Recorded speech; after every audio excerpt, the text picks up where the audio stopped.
رسول صلی اللہ علیہ وسلم نے فرمایا جو قربانی کرتا ہے وہ خود بھی کھا سکتا ہے.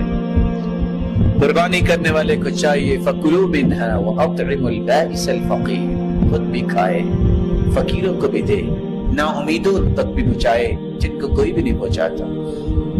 فَكُلُوا مِنْهَا وَأَطْعِمُوا الْقَانِعَ وَالْمُعْتَرَ، خود بھی کھاؤ اور قناعت کرنے والوں کو بھی دو جو مانگتے نہیں ہیں، ان کے گھروں تک پہنچاؤ.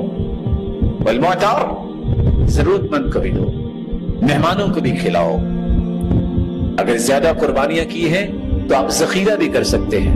اس کا مطلب یہ نہیں ہے ذخیرے کر کے ادھر ذبح کرو، ادھر باہر سے لاک کرو اور سیدھا فریج میں اور فریزر میں جائے، یہ مطلب نہیں ہے. آپ نے سب کو حق دیا، پھر آپ ذخیرہ بھی کر سکتے ہیں. علی رضی اللہ تعالی عنہ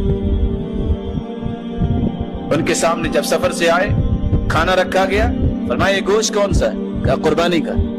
کہا اتنی مدت ہوگی ابھی تک پڑا ہے، میں نہیں کھاؤں گا جب تک اللہ کے رسول سے نہیں پوچھوں گا. اللہ کے رسول صلی اللہ علیہ وسلم سے پوچھا، آپ نے فرمایا کلوہ من ذی الحجہ الی ذی الحجہ، ایک ذی الحج سے لے کے اگلے ذی الحج تک بھی کھایا جا سکتا ہے. ہو سکتا ہے کچھ لوگ کباب بنا کے رکھ لیں، چلو مہینے بعد 4 کباب لگا لیا کریں گے، کوئی حرج نہیں.